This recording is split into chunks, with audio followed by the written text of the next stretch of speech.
mentioning that because, one, I don't have an evening session this evening. So if the situation was such that we can go beyond 5 o'clock, I would be available, but the president might have other plans because he might have worked on the basis that we would stop maybe at 4 or 5. But tomorrow we do have an evening session. So I'm mentioning that in case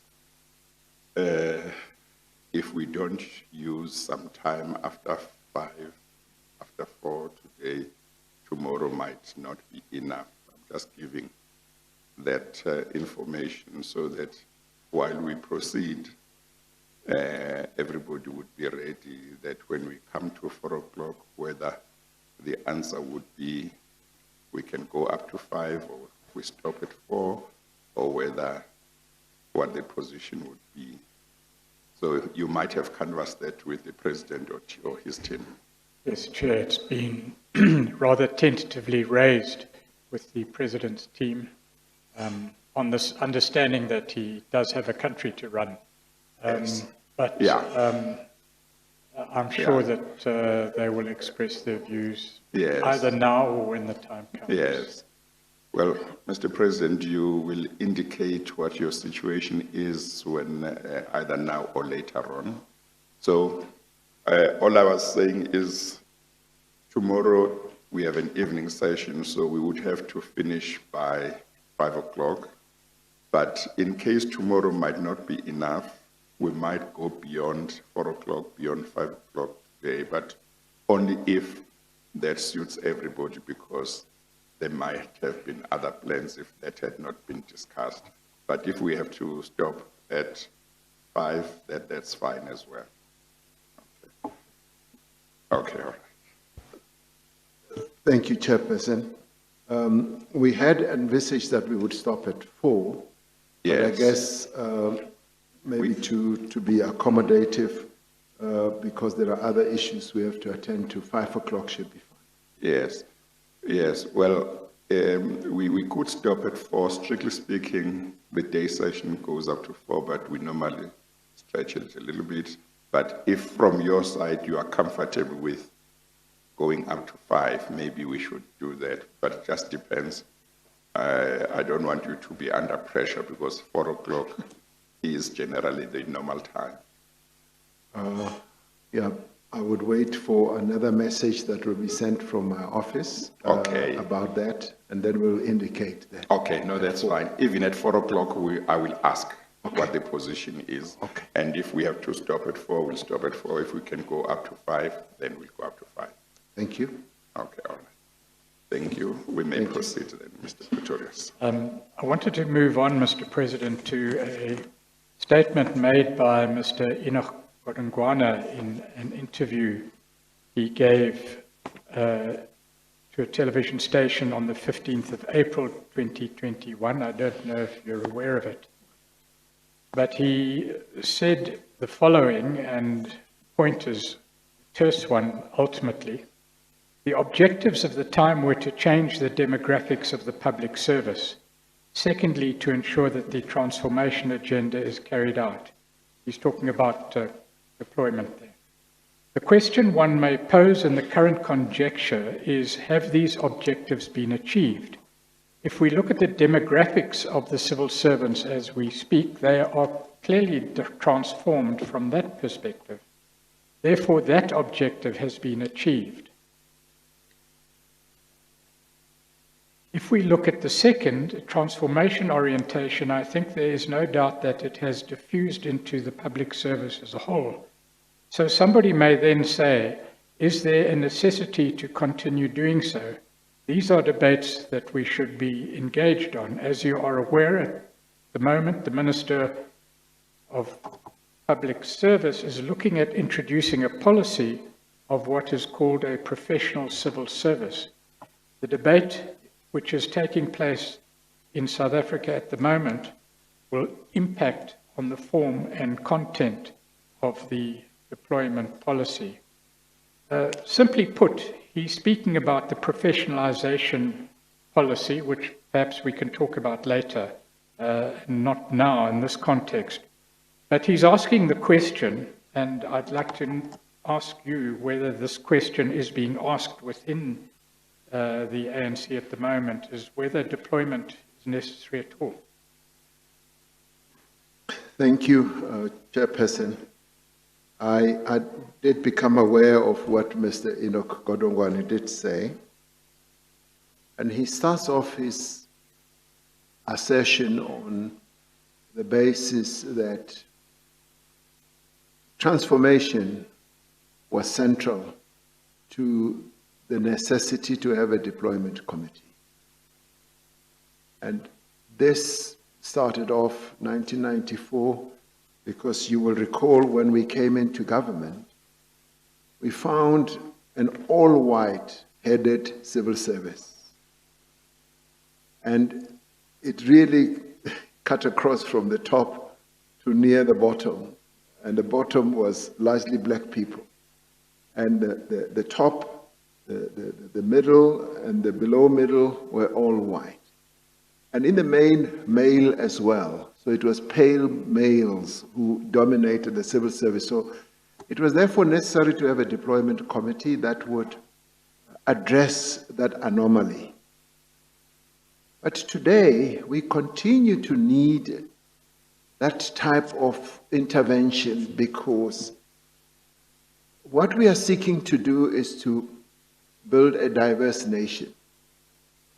A nation that is united across the various, if you like, cultures that we have in our country, but also gender. And transformation is not a one-day affair. It does not happen all at one go.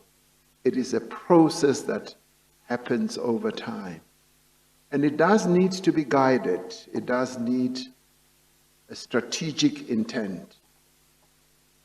And for instance, one of the key issues I should have alluded to was not only the gender issue, but also the demographic mix. Each time when the deployment committee meets, it looks at that. Are we able to have a diverse sort of deployment of people, so that we don't have an all, say, African component of the civil service, leaving aside white, colored, and Indian, who make up what South Africa is all about. And you therefore need that deployment committee, because that is part of our transformation process. Now, the deployment committee asks itself those questions and seeks to create that balance. Because I've also seen that even in government circles, sometimes it is lost, that focus is lost, and we've always believed that it can be better inspired and it can be better led from the political party point of view. And this, Chairperson, is not unique only to the ANC. If you were to look at what has also happened to other political parties, and I can think of a party that is also in government alongside, say, the ANC, like the Democratic Alliance, they do have that as well. They do, in the end, get approval process for the appointment of people from the party, and sometimes, and this occurred when a case had to be handled by the public protector, and Mr. Bredell had to say this can't happen until an arm or a structure of the Democratic Alliance had to give its nay or yay. So without getting into those processes, I'm just alluding to the fact that the deployment committee in other organizations is there, even if they may not call it that. And I guess the ANC, in its exuberance, has gone ahead to say, we will call it a deployment committee. And yet in other cases, it happens as it happens. I know, for instance, and I've referred to it in my affidavit, that even in other countries, I know, for instance, with the UK, particularly under Margaret Thatcher, the question used to be asked, is that person one of us? And there's even a book written to that effect, One of Us. And what that meant was, even in her governance of the UK, they always sought to find people who were one of them. And so this is not unique to the ANC. And you could never say that in Margaret Thatcher's era, they were going through a hardcore transformation process. And maybe it was soft touch, but they still needed to have one of them.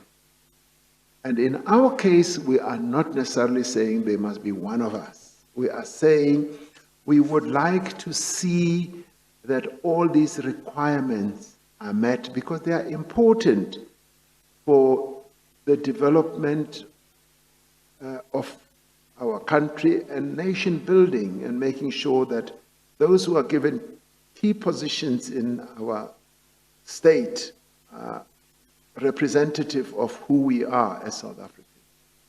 Thank you. In paragraph 32, on page 17, Are you back in his affidavit? Yes, Chair. Okay. Another issue is raised that may be significant in this discussion, Mr. President, and that is the quote you have placed there by Matheson of the OECD.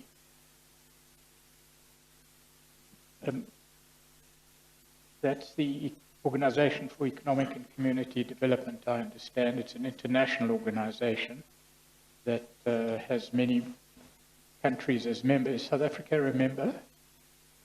I know it's quoted in the survey. No, we are not a member. We are associated. They've always sought to have us as a member, but we are not a member of the OECD. Anyway, the quote here deals with the issue of the political loyalties of public servants, Yes. the responsiveness of public servants to the policies of the current executive. And what this quote says in your statement is the following. Political involvement in administration is essential for the proper functioning of a democracy. Without this, an incoming political administration would find itself unable to change policy direction. That is the import of that quote. There are some caveats which follow, but they're more strongly stated. I see that in your opening statement, care was taken to deal with that issue, clearly well prepared. But in Matheson, and it's in Bundle 2 if you need to look at it, he says the following: in their quest for legitimacy, democratic regimes find themselves having to balance two values that can be in some tension: fair and politically partisan public service delivery, and subject to the law, importantly subject to the law, the responsiveness of public servants to the policies of the current executive. Now, we know that that is dealt with in our Constitution, the degree to which the public service must be fair, impartial, and independent, and hopefully that will be reflected in legislation in time. He goes on to say, neutrality, in the sense of political non-partisanship in public administration, is of course a precondition for ensuring that regardless of their political orientation, citizens are treated fairly and in an equitable manner. Operationally, it is delivered by emphasizing professionalism, merit, and competence amongst public servants. These values are important to the level of justice and continuity in public administration, arguably a significant determinant of how much trust citizens place in their system of government. At the same time, public servants must be accountable to the government for the effective delivery of its programs and responsiveness of the administration to the government of the day within the law and its constitutions is key to the effective implementation of government policies. And the report goes on to show how different countries have developed institutional arrangements which balance these two concerns, to avoid the extremes of a self-serving public service immune to political leadership on the one hand, or an over-politicized public service hostage to patronage and serving partisan rather than national interests on the other. Now, there's clearly a tension expressed. It was mentioned in your opening statement, Mr. President. To what extent, and leave aside the history, are the future plans of the party seeking to balance those two considerations, and how will that be achieved? Well, there needs to be a balance between what I would say the political involvement of the governing party that I spoke about,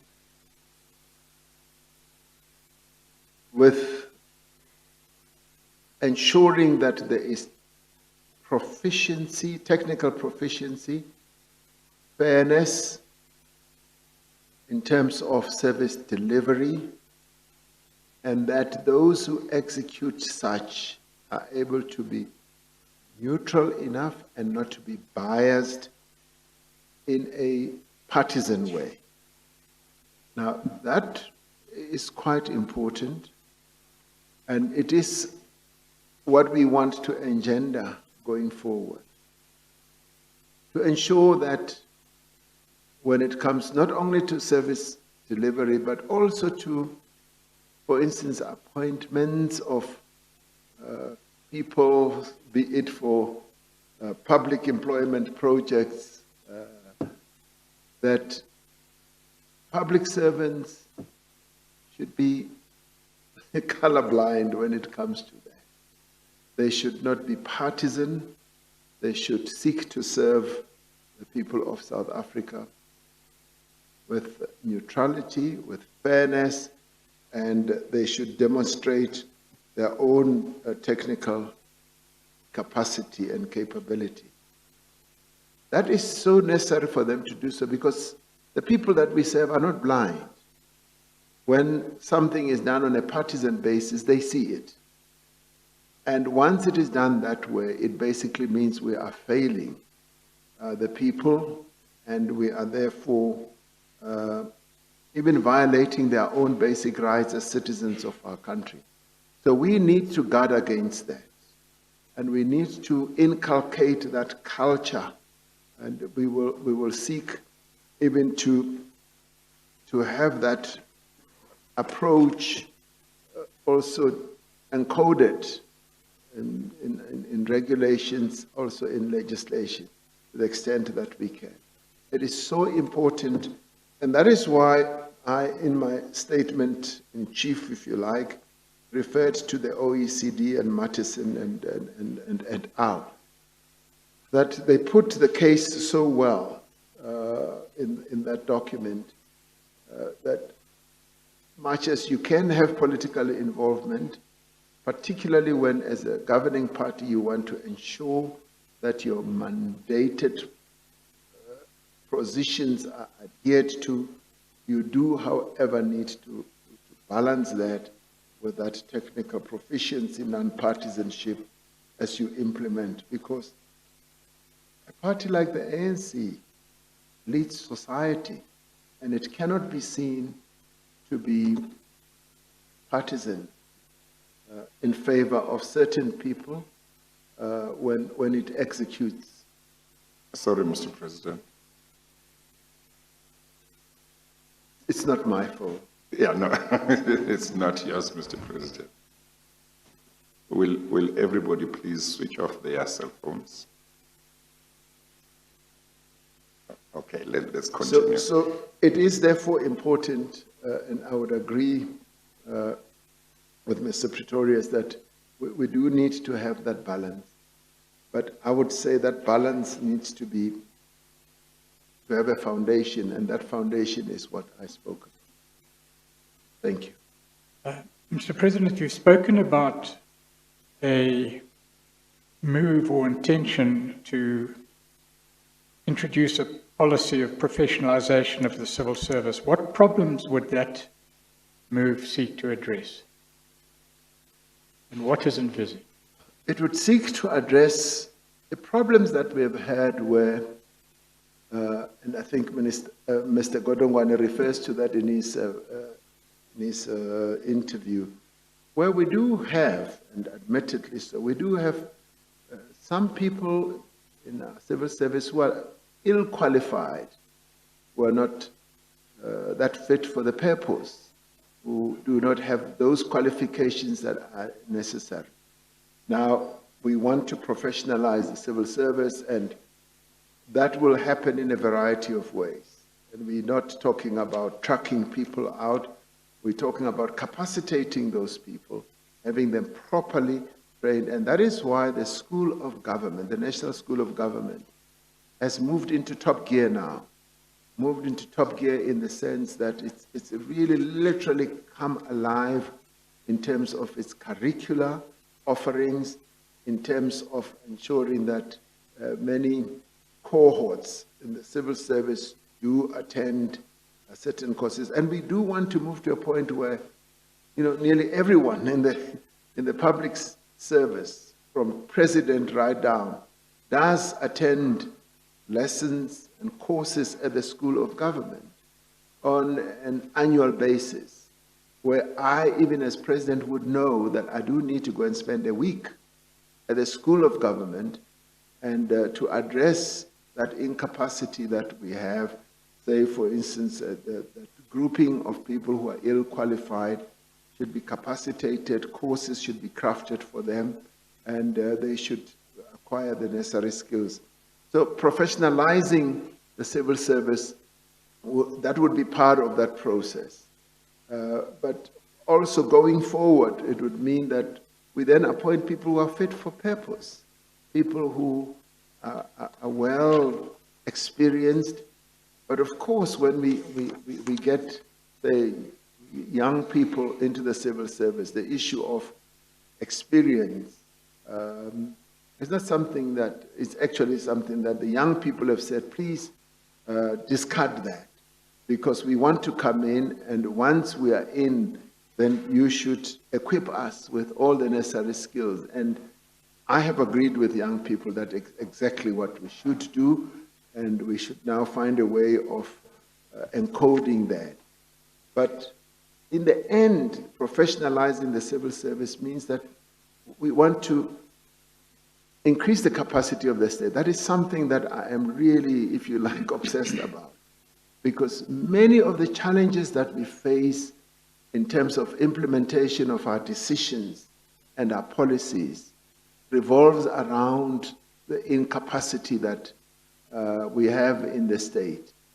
And it is a fairly straightforward matter that we can address through this professionalization, through getting people who are fit for purpose, who have the experience and the expertise, and if need be, we go out and seek them out and headhunt them so that we bolster the capability of the state.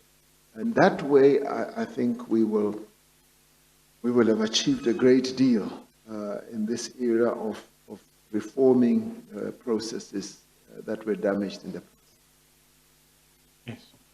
In your preparation, Mr. President, you've no doubt been forewarned of the answer to the parliamentary question by the Minister of Public Service and Administration, Mr. Chunu. In a reply to a question, he stated, according to information from Persal, that's the accounting system for government employees, as at 15 February 2021, there are currently a total of 9,477 senior managers employed in the public service. Out of this total, 3,301 members do not have the required qualifications. However, it needs to be stated that many departments do not capture the qualification information on personnel, and therefore the information in the tables below are skewed. This information also excludes the Department of Defense and State Security Agency. However, the statistics need to be adjusted. There does seem to be a quite serious problem about qualifications in the public service. And is that problem recognized? That problem is recognized, and that is precisely the problem that we will now address through the professionalization of the public service. Now, it is a lot of people, 3,301. And I would say we are not about to chuck those people out. If anything, we as the state are to blame for having brought in people who are ill qualified. We therefore need to address the problem, but we need to address it humanely. We need to address it taking into account the mistakes that we have made and the human rights or the rights of those people as per worker, employer. And what it then calls on us to do is to be innovative, to be very creative of how we are going to capacitate all these people. And it's not like, they are dunderheads or they do nothing. They're doing something, and we just need to channel their capability, their knowledge, and their ability to do the work. So it is recognized, and that's precisely what we are now going to be addressing. The good thing, Chairperson, is that we have recognized the problem. And often when you address problems and try to find solutions, you should first know what you are dealing with. You must know your business. You must be able to count what you are dealing with. And once you've done that, then the solutions will come quite more easily, and you are then able to execute. Mr. President, thus far in relation to the issue of deployment, we've dealt with elements of the hard definition of employment, that it's much more than recommendation. Yeah. And we've dealt with the softer definition, which is that it's recommendation only. And we've looked at the exceptions that fill the space between. And I think there's been a fair statement on your part, if I may comment, shouldn't, that regulation in the form of legislation and policy reform is underway. But there is an aspect of appointments that may well fall right outside the question of deployment. And that is what has happened in the period under review in the past. And we've heard some 3 years of evidence of appointments which may have something to do with a definition of patronage. You've used that word patronage, and we'll come to that in due course in a different context. But if we look at appointments, particularly within state-owned entities in the past 10 years, and I'm going to just recite a few for you and ask for your knowledge and comment.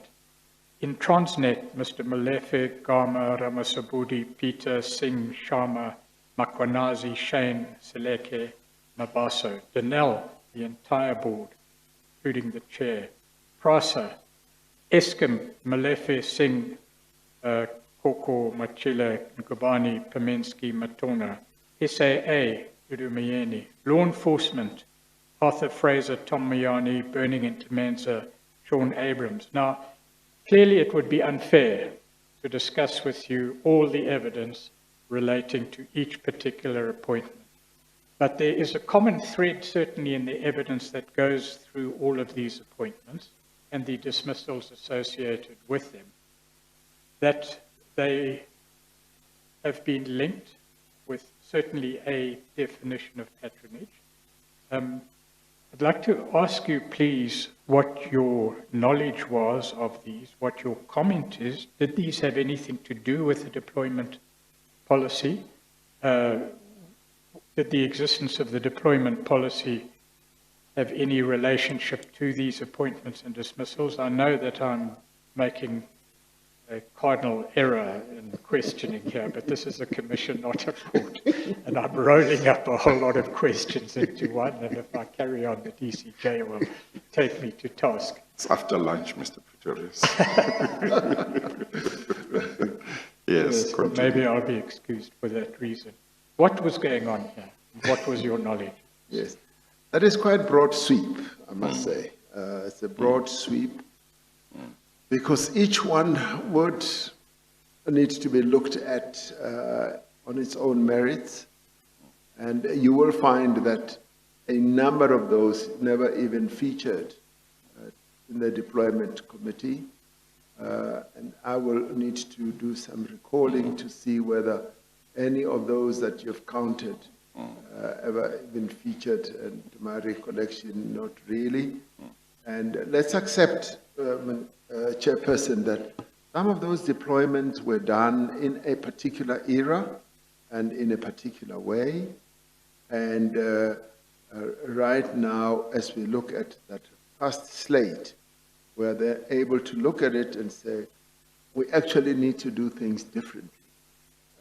Move away from those types of deployments that happened and that ended up being, some of them being deployments that were not fit for purpose, as I said in my opening statement. And so I would not now be able to particularize each one of them because they happened as they did. And right now, I would say the deployment committee would not have dealt with a whole lot of those. And I would say that the deployment committee today would deal with matters in a way that we've outlined. The professionalism and all that would be the real focus. Well, perhaps the problem lies with the question in that it's too broad and too general. And in that sense, to ask for a particular approach, put it at its least optimistic. But the first point is that there has been evidence that there were appointments influenced by or made by the former president to fit another purpose, an ulterior and illegitimate purpose. Were you aware of that? That evidence known to you? No, I was not, as I said in my statement and in the bulk of my statement or affidavit. And as I said, some of these state capture issues became only evident in time as we moved on. And that is why I even referred to the statement by Minister, let me call him Comrade Fikile Mbalula, for purposes of the type of evidence I'm giving now here. Because when he mentioned in an NEC meeting how he had come to know about his appointment, even at that time, we were not alive to the fact that there was state capture and there was something horribly wrong going on.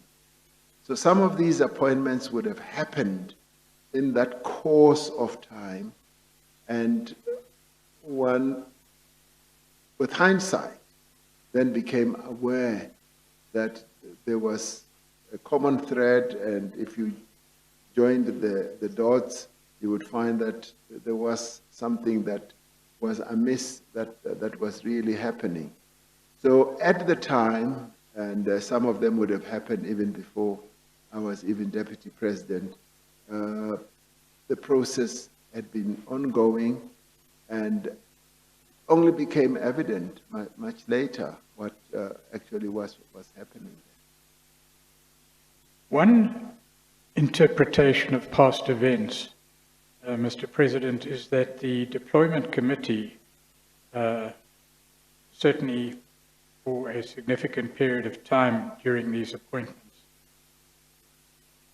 and you were chair at the time of that committee, as I understand it, was entirely bypassed in these appointments. In other words, the ideal, as it should have worked, procedures that you've outlined today were not applied, and in fact, the appointment committee was not involved. Was there not then a duty on the deployment committee to put its hands up and say to the President, look, these appointments are happening without our knowledge, what's going on? There were some appointments where the deployment committee was not aware.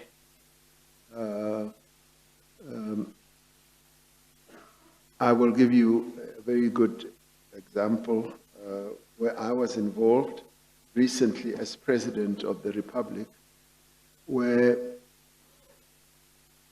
in finalizing certain appointments, I bypassed the deployment committee myself. And on realizing that, I immediately went to the Deputy President, David Mabuza, and I said, I finalized these appointments without reference to you as the deployment committee. And I think I even called the DSG then, Jesse Duarte, and said, I would like to apologize. But more than that, I'm even prepared to come to the deployment committee and explain myself. And I did. And I said to my comrades that ordinarily I should have washed these or brought these to you so that you can either make recommendations. I didn't. I was in a hurry to have these appointments. And it was mea culpa, and it was accepted as such. It has happened, even when I was chair of the deployment committee, where some deployments were finalized without reference, and one will admit that and accept that. And on those occasions, I would personally go to the President and say, President, you have shortchanged me and the deployment committee here. We were supposed to be primed and informed about this appointment and that appointment, and it would be, mea culpa. But the appointment had been made and announced. Now, the approach that I have taken now is that it's important to ensure that our structures are involved because they play a key role in all these processes so that those types of mishaps don't happen. Now, I would never say that it was intentional. Like in my case, when I did not approach the deployment committee, it was not intentional. It was inadvertent. It was one of those errors that one made, and fortunately one was able to own up to it. So there are those that have been made in the past, as you will have heard from the evidence that was presented to you, without reference. But I thought I should give you a context of how some of these would have happened. And they did happen, we cannot deny that. Right. Insofar as they did happen, and insofar as you've stated, you took this up with the former president, the response was an acknowledgement and a mea culpa, as you said. Yes. Fortunately or unfortunately, we don't have time to go through each one, but the general principles are clear. May I ask this, Mr. President? Does the deployment committee ever go public about people that it has recommended for appointment in terms of speaking publicly? Chairperson, no, it never goes public. Yes. It has never been heard Yes. to go public, but Yes. the deployment committee does express its disquiet and dissatisfaction, may I say, in the case that I was involved in now as president. It was members of the deployment committee who raised the concern, which prompted me finally to go and address them, and that was accepted, but they never, not a single one ever goes. Well, I raise that because, and it may be that can be dealt with later, but you may or may not know much about it because I think you would not have been a chairperson of the deployment committee at the time. I've had evidence in this commission relating to, for example, Mr. Siyabonga Gama, who at a certain stage, I think 2009, 2010, at a certain stage, was one of applicants for the position of Group CEO for Transnet, or was suspended as CEO of TFR, which is a division of Transnet. And in the media, there was a lot of talk about him and that position and various allegations, but there were reports in the newspapers of a number of senior ANC leaders who reportedly went in public saying that Mr. Gama should be appointed as Group CEO. And I wondered whether that might be because the deployment committee had recommended him, and that was maybe the reaction of some of its members who, if they thought he was not being appointed.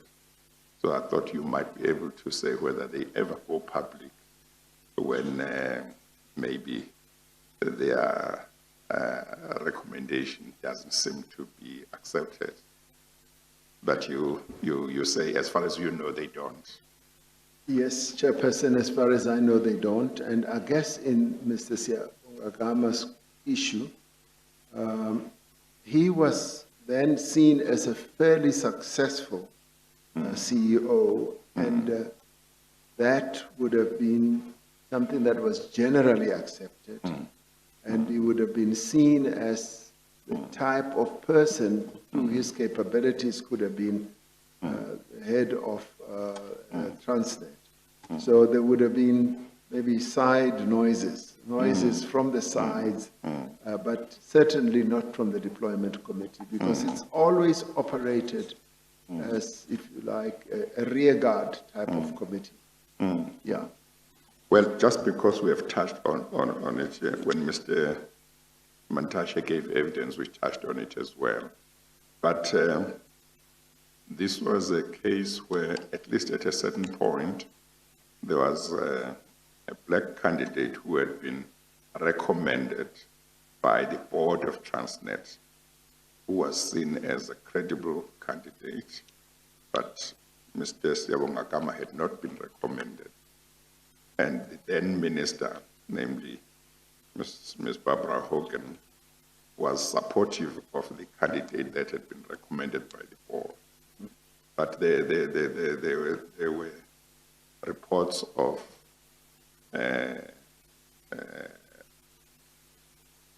criticism of why Mr. Siyabonga Gama was not the one who was recommended or was not being appointed. I think Mr. Mantashe told me that he had not been aware of a black candidate having been recommended, because I think, at least from his point of view, he was looking at the issue of black managers being given opportunities to lead some of these parastatals. So there was that concern to say,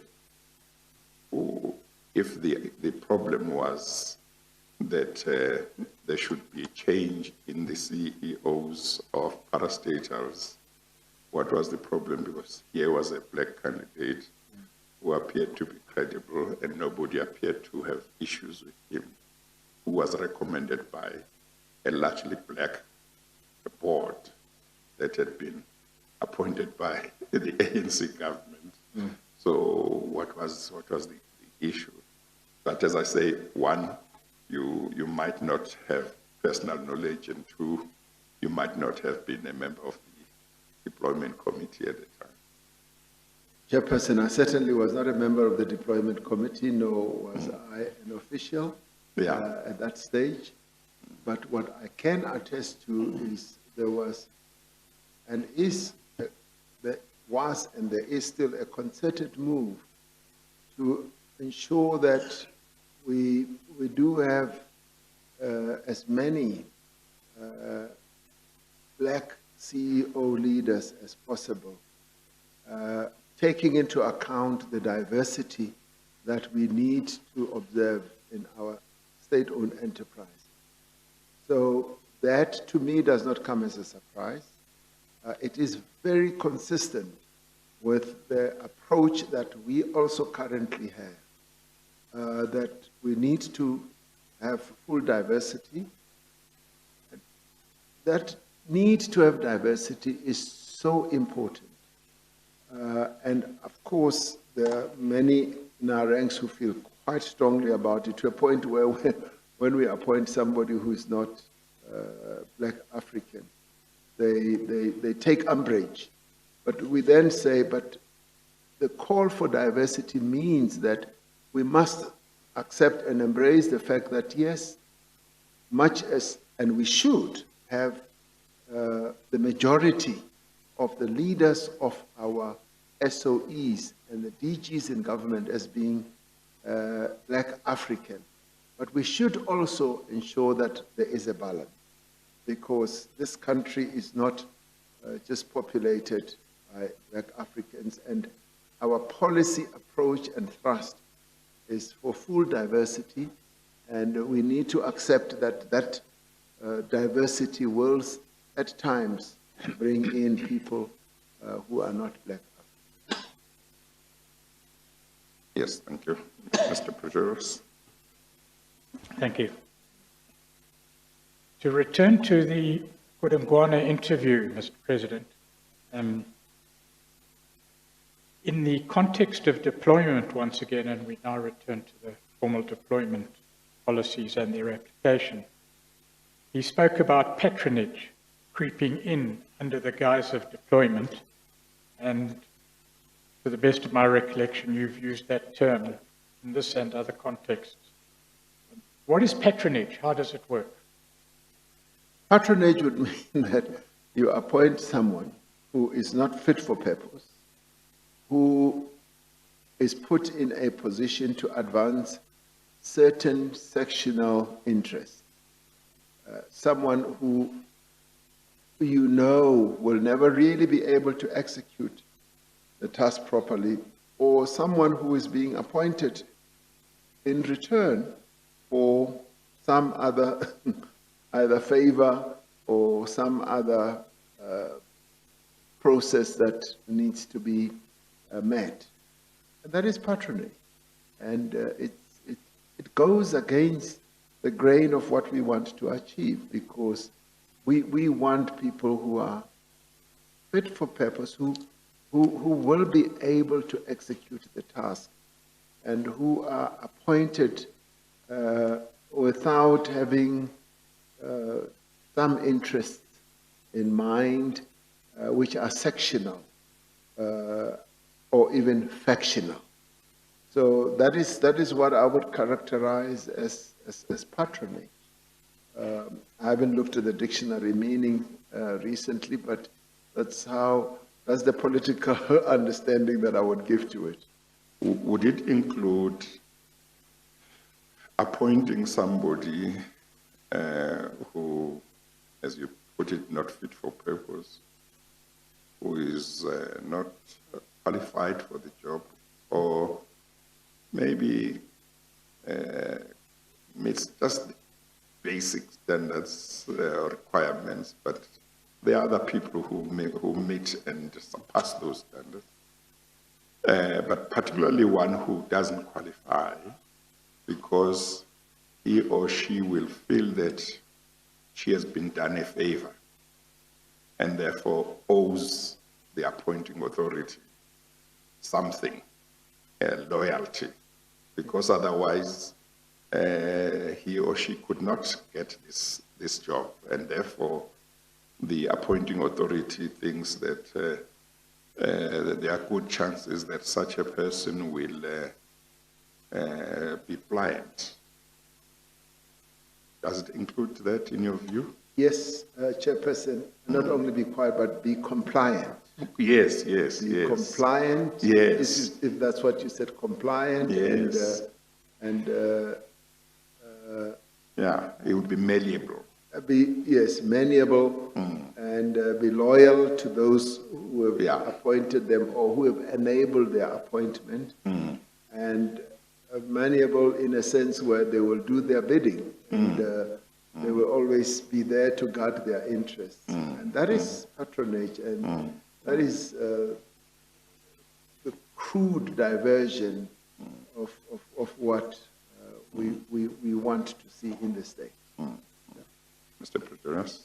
Of course, there's the further self-perpetuating element to patronage, that the patron receives favors or even receives financial gain, becomes more powerful, and then in a greater and more powerful position as a patron.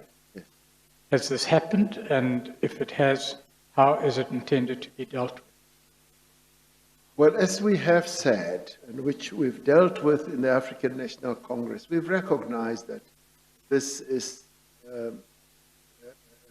behavior that has ensued, and in recognizing it, we've come to the conclusion that we need to rid our organization of patronage, and in some cases we even say certain members join other members rather than the ANC.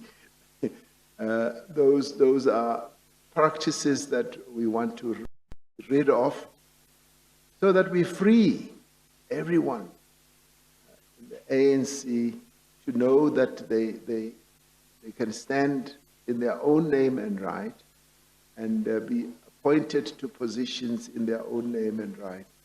And how we do it is to inculcate this morality, and the renewal that we're talking about is part of that process. That there needs to be a renewed morality in the ANC to enhance the integrity of the organization. And without doing so, the renewal process falls flat on its face.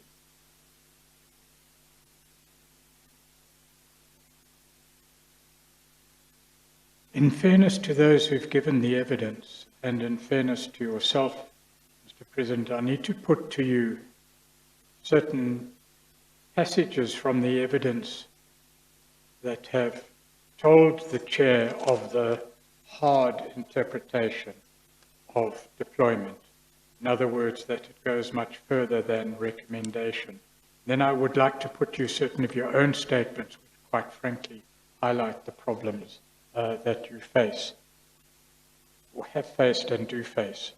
The evidence of Lynn Brown in relation to SOE boards, more than one, was to the following effect: it must be borne in mind that all appointments to the boards of state-owned entities must also be approved by the African National Congress Deployment Committee, whereafter it gets approved by Cabinet. That was her clear and unequivocal evidence. Do you have any comment?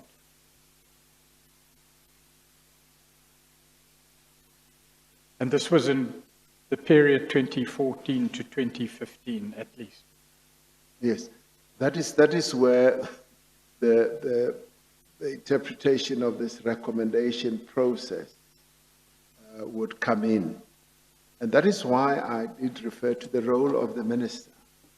Because the minister, as the executive authority plays a critical role, because it is the minister who, in the first instance, knows and realizes that the board's tenure has come to an end. I need to replenish the members of the board, and these are the skills that are needed. We need accounting skills, corporate governance skills, financial skills, you name it, environmental, and so forth. And we need to have a gender balance. So it behoves on the minister. And I deal with this, on an ongoing basis, even now as president. It behoves on the minister to then come forward and say, I need to replenish, say, 6 members on the board. And what she will often have to do or be encountered with is, have you worked out a list of names that should be preferred? And the minister's task is to do precisely that. And having done that, a wise minister would then say, I've got like 18 names and I need 6 or 12 names. They would then put that forward and say to the deployment committee, and then the deployment committee would say, and quite often a pamphlet is sent out or an advert for people to apply, and quite often we get many applications.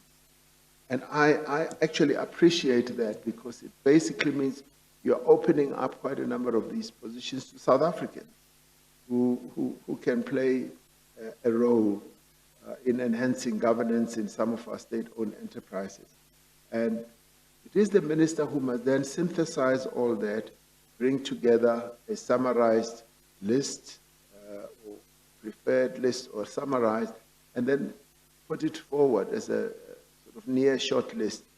And once that has happened, the deployment committee would say, well, we would recommend the following. And sometimes if they need 6 and it's 18, we would recommend, why don't you go forward with 12? And then let's see what the selection process in government then comes up with. And that is where I would say maybe Len Brown then says it's got to be approved.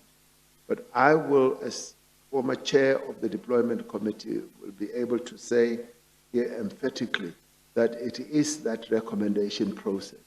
And as you can hear, it goes through a number of processes. And this may be confusing, and this may even create doubt in people's minds, but that is the actual process as it unfolds and as it happens. And in the end, cabinet, even with cabinet will then be presented with, say, maybe a near final list. But cabinet then finally, chairperson, deliberates on each of the names, where cabinet has a role in deciding because of legislation for that entity. It deliberates on that, and some names fall off cabinet level, and some of those lists are sent back. The minister or cabinet says, take this back. We are not about to approve this. And the minister will pull out their hair and be about frustrated. But that is the rigorous role that gets involved in the selection of those people. And may I add that even at deployment committee level, I know of ministers who've been there 3 times or more just to get a list recommended. So it's not as easy as that, where you just have a list which is underpinned by nefarious intentions, just approved. It is quite rigorous, and I've known and I've seen ministers coming out of that type of process just pulling the sweat off their foreheads, because it means they have achieved something. It is not an easy process. Of course, Mr. President, now that we're touching on the boards and the role of the deployment committee on the appointment of boards of SOEs, when one looks at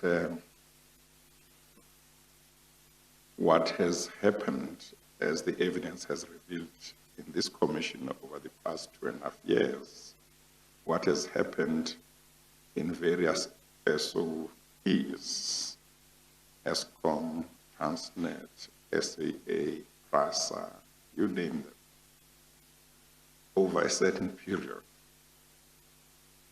you are bound to ask the question, how is it possible that in each one of these SOEs, the types of boards that were there didn't do A, B, C, D? How could all of these things happen while they were there? And that raises the question of how were they appointed? What criteria were followed in selecting people to be put into those boards? How could these SOEs be where they are now? Or be where they were a few years ago, but in some we can say now, when they had boards. It's like there is something common, a common problem with all of these boards that made it possible for the SOEs they were supposed to run to be where they are. And therefore, as the Commission, some of the things we want to look at is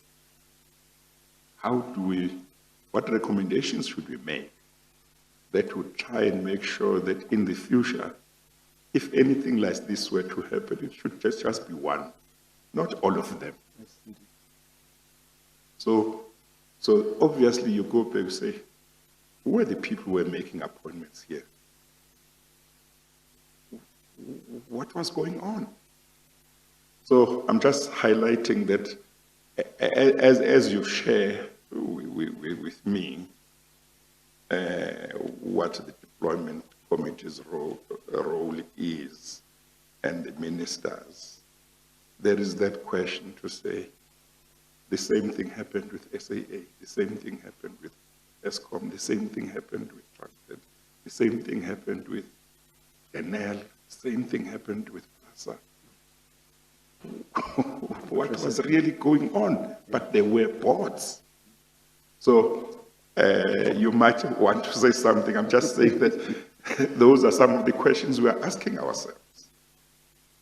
Indeed, Chairperson. And with a view to saying, if we don't want to see the same thing happening to SOEs again in the future, we've got to identify what caused these problems and seek to ensure that we recommend measures that will make sure that the same problems don't happen. But as you were saying a few minutes earlier, we've got to identify where the problem is or what the weakness is in order to be able to make an appropriate recommendation. Quite correct, Chairperson. And I think the work of your commission is to investigate precisely that. What I can say is that there was massive system failure. And some of it could have happened inadvertently,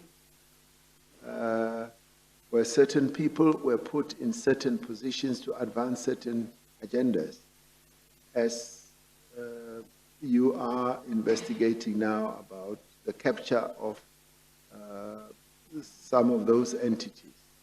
And so what you're saying is germane to precisely what your commission is dealing with. And some of it was so hidden, so masked, that you just could not see that a certain individual was there to advance a particular agenda. And that is why we rely on your commission to ferret the truth out so that we are able to see it. But as regards going forward, and which is where your commission will make recommendations and will be able to overlay some of the reform processes that we are involved in, we will want to have a completely new chapter. We must open a new page and be able to say, when it comes to state-owned enterprises, we've come from a horrible past that converted some of the really top-performing state-owned enterprises into the shadow of themselves today. So we now need to move forward with greater firmness in as far as populating not only the boards but the management with people who are capable, who are focused. And Chairperson, we are already beginning to see that. That future that your commission will point us forward to is already beginning to happen.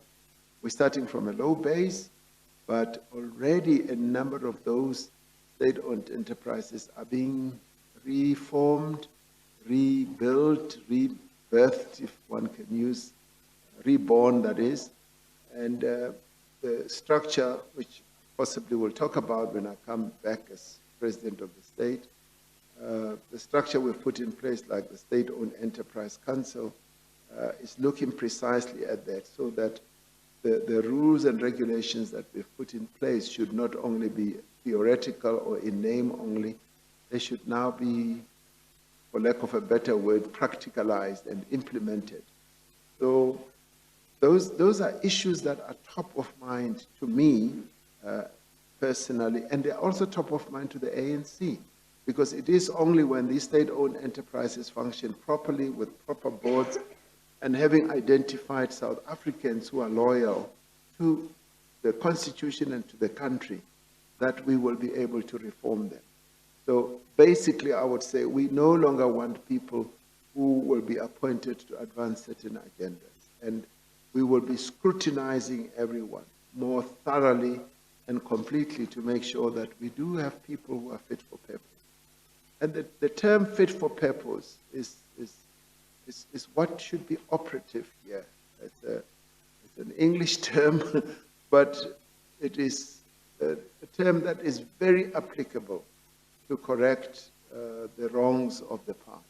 So that is how we are going to proceed. Well, I mentioned this for the session that will come later, towards the end of May, Mr. President. Yeah. And the legal team may or may not have included this in the scope, but I mentioned it. That one of the things that I want to know is, in regard to various SOEs, is what did the executive know? Because the situation was deteriorating from a certain point. One expects that there would have been regular reports to the relevant minister and to cabinet, to the president and to the cabinet, to say this is what is happening in that SOE, this is what is happening in that SOE. And I would be interested to know, apart from the president, what was cabinet saying about the situation as it was deteriorating over a certain period of time. So that would be very useful, because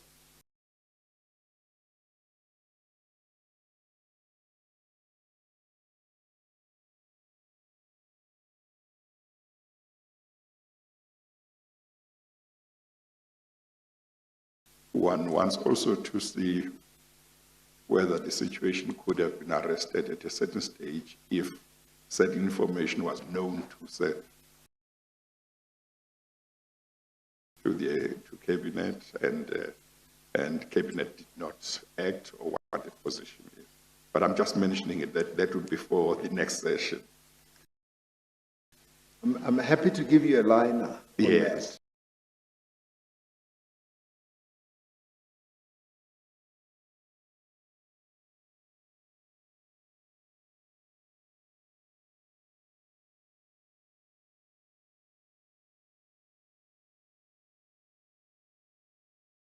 Because Yes. I think we will deal with it at the next session. Yes. What we've had in the past, and I'll just mention that and stop, because we'll deal with it, is that we had a very silo style of work where, you know, almost everybody kept to their lane. And where there was no a cross-dimensional type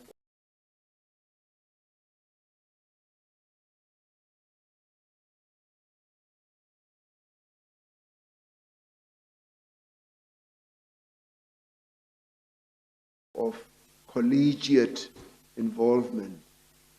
And I will be able to tell you when I come back that we are ridding ourselves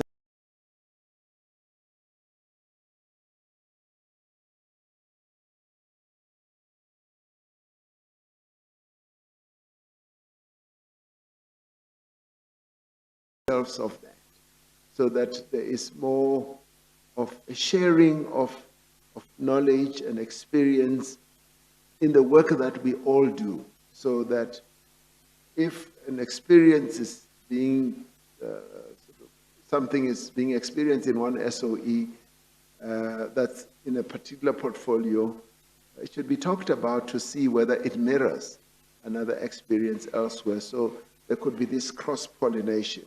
But maybe we will leave that until I come back. Yes. No, that's fine. Yes, Chair, I might just add that although I've approached it in general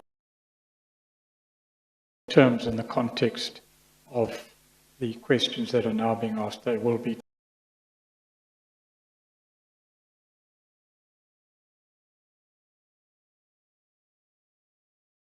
dealt with to the extent necessary in detail by individual evidence leaders at the second session. Okay, all right. The second point that I wanted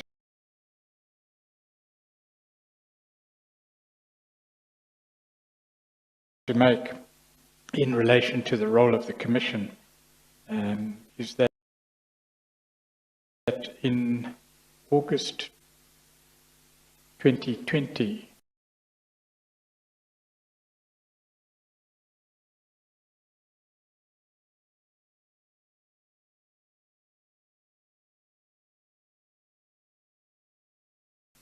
and in fairness to you, we will put these statements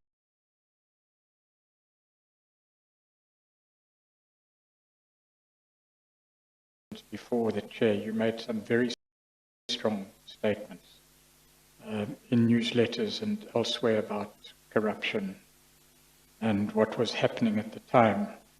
And if I may say, your language was extreme and quite unequivocal in that regard. But what you did say there was that there's no room anymore for outsourcing, that the party must take responsibility for acting and acting decisively. And in relation to that statement of yours, Mr. President, was that, or is that, if one looks back, the evidence has been quite strong, and I think you've all but quite frankly spoken about it.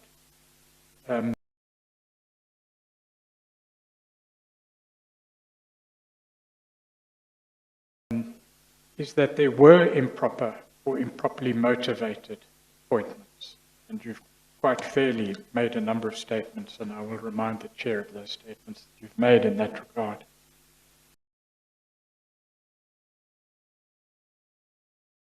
Whether these went through the deployment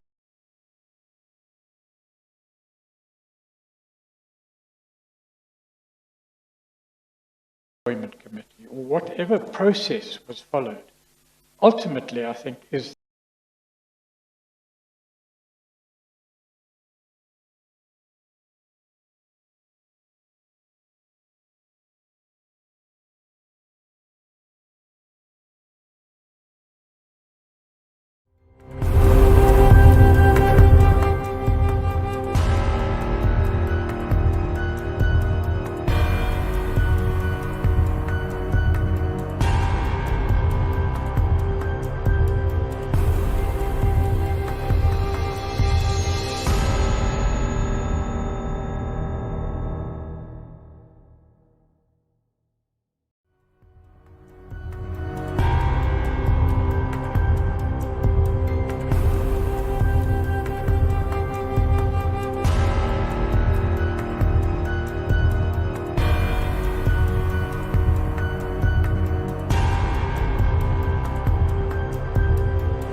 in darkness where people do not see. Because when it is transparent, when there is a proper process of either selection or application, then nobody needs to worry, because if you are selected and you are fit for that position and another person is not, then you have no real reason for complaining. So, Chairperson, I may not have the various elements of all this now, but it basically comes down to a simple process.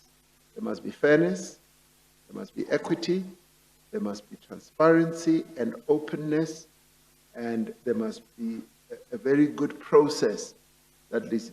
Once we have all this, then we are well positioned, because then we are accountable.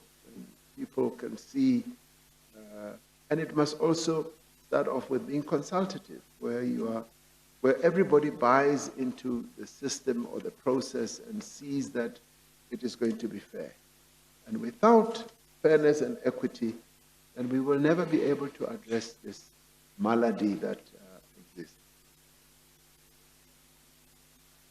Thank you, Mr. President.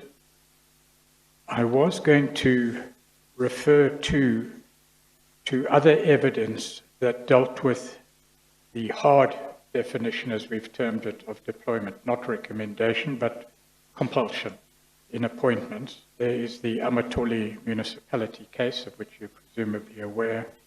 There's statements by Barbara Hogan, and there's statements by Dr. Ngubani that have been given to the Commission. But in the interests of time, I think we've covered it in principle.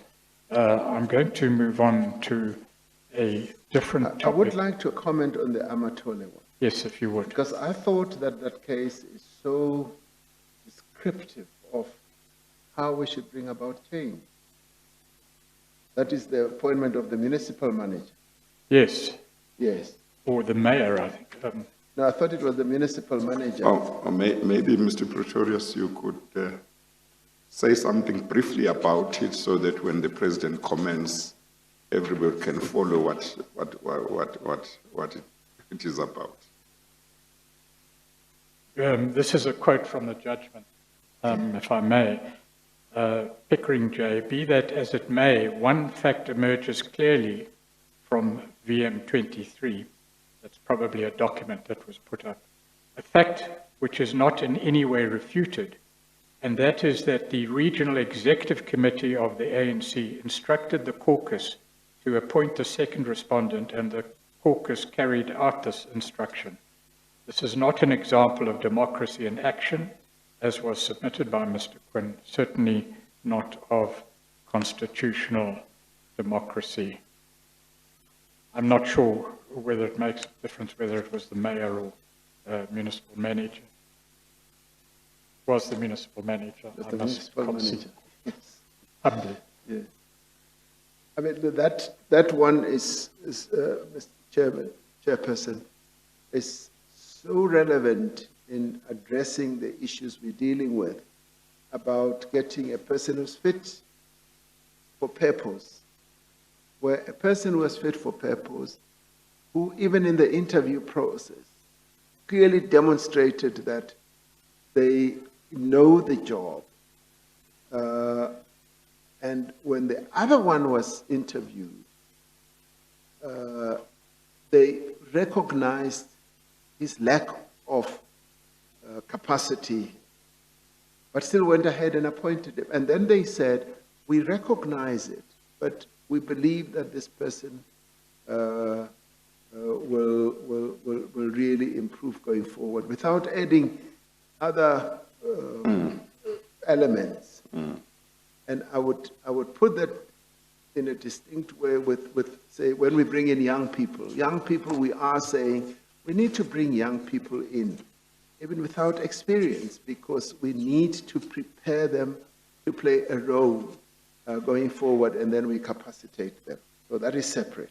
But in this case, the person who was finally selected just did not have the wherewithal, and they disregarded the person who was more qualified. They then were unhappy and took the matter to court, and the court said, that person who had been rejected should then be appointed. Now, this is where we bring in courts to do what we should do ourselves as a political organization. We should be the ones who say, this is the right way of doing things. These are the people that we should appoint. And I highlight it because in many ways it points us to a future that we must have. If we recognize that the other person who was appointed wrongly had shortcomings, we need to prepare them, help them, but still appoint the person who is going to advance the interests of the people as a whole. And we don't do that, and finally we are guided by a court. So I'm saying, in a way, that is the outsourcing process, a variation of the outsourcing. We're outsourcing what we should do to a court, and when we shouldn't. Yes, yes. And of course, and I'm not talking about this particular case, sometimes when the courts do their job, same people are unhappy to say the courts are telling us what to do, how to run certain institutions. So, yes, okay. Mr. Pretorius. Yes. One final point on the issues we've been discussing today, Mr. President. You know the Eye of a Needle document, no doubt. It's a document that was composed within the ANC in 2001. It reads, or part of it reads, because leadership structures of the ANC affords opportunities to assume positions of authority in government, some individuals then compete for ANC leadership positions in order to get into government. Many such members view positions in government as a source of material riches for themselves. Thus, resources, prestige, and authority of government positions become the driving force in competition for leadership positions in the ANC. Government positions also go hand in hand with the possibility to issue contracts to commercial companies. Some of these companies identify ANC members that they can promote in ANC structures and into government so that they can get contracts by hook or by crook. Positions in government also mean the possibility to appoint individuals in all kinds of capacities. As such, some members make promises to friends that once elected and ensconced in government, they would return the favor. Cliques and factions then emerge within the movement around personal loyalties driven by corrupt intentions. Members become voting fodder to serve individuals' interests. Identifying precisely the issues that you have spoken about, Mr. President, and spoken in quite strong terms about. The question is, this was in 2001, and we are now 20 years later. And in between, the problem has been identified, as you know, by a succession of persons in high office. The question is, the public, people would want to know what is different now. Why should the public of South Africa hear you and say, at last something different is happening? What is different? The Eye of the Needle is quite an iconic document in the life of the ANC.